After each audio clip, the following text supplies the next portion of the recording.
This is the GS Moon, and yes, although Marius is wringing its neck on the dirt, it is road legal, and something a little different for us to feature on GT. Why? Well, look at it. Manufactured in China with a frame that comes from France, compliance testing done in Germany, and assembled right here in South Africa, the Moon is a real compilation of expertise. Unfortunately, we didn't get a chance to put the Moon's front, rear and centre diff locks to the test, as Marius was too busy enjoying himself. Fun as it is, this is a serious piece of kit. With independent double wishbone suspension on all four corners, it has excellent wheel articulation, as well as decent stopping power, afforded by its four-wheel disc brakes.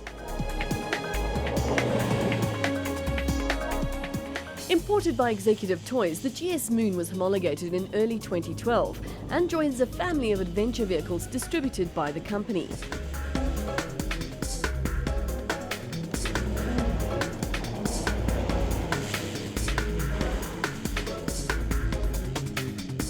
Unlike many Category L vehicles which have bike underpinnings, the GS Moon is based on a car, and while you can drive it on the road, this is where you'll really experience what it has to offer.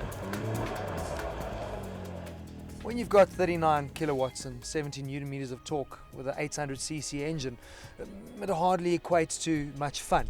But then you strap it into this, the GS Moon Sport 4x4, add in some dirt and some mud, and this little kid is grinning from ear to ear. Every puddle you just want to hit.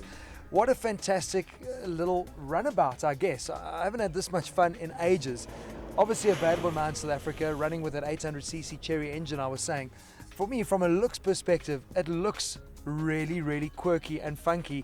I think you driving around in town in something like this, people are going to actually notice you because it is such a fresh looking little beach buggy, so to speak. We grew up in SA with that beach buggy vibe, and it's been refreshed with the GS Moon. What do we like about it? Well, tons of fun. Nice little rear wheel drive setup at the moment. You can switch it of course onto 4x4 on the fly with a little push of the button. We haven't done the 4x4ing thing, and somehow I think that this thing is going to be unbelievably capable in that terrain. It weighs just 650 kilograms, nothing, and that's what makes it so much fun to throw around. But you can imagine that when you start doing some serious off-roading, that lightweight is going to get you to places you never thought possible. It's got a center diff lock, but obviously you can adjust it to a front lock or a rear diff lock as well. So it really is super capable in terms of that. It comes standard with an FM radio and obviously an MP3 player as well, which is pretty cool. The GS Moon also comes with leather seats as an option and safety belts. Its 22-litre tank will be sufficient for off-road fun, and it's got a steel roll cage and bull bar.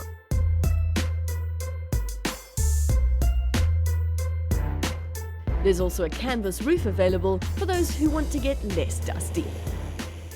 The problem though is that I think it's a little bit pricey. When I saw this and I was driving it around and kind of feeling it, I thought 80 grand would be the right price. But the one we in is 134,000 rand. You can get the classic, which is 125 grand, and in essence you're losing the doors, so 9 grand for the doors in the sports version. Super capable, but I just think at that price people are going to start going, wow, it's actually a lot of money to have fun in. Huge option list, so you really can spec this thing up. They come with a tow bar standard, but you can put a winch on the front as ours has. You can convert these into game vehicles, putting canvas roofs on. You name it, they can do it, and the option list is there and priced as well. So you really can modify this thing and give it your own personality. From a peace of mind perspective, the GS Moon does come with a 1-year 8,000 kilometer factory warranty.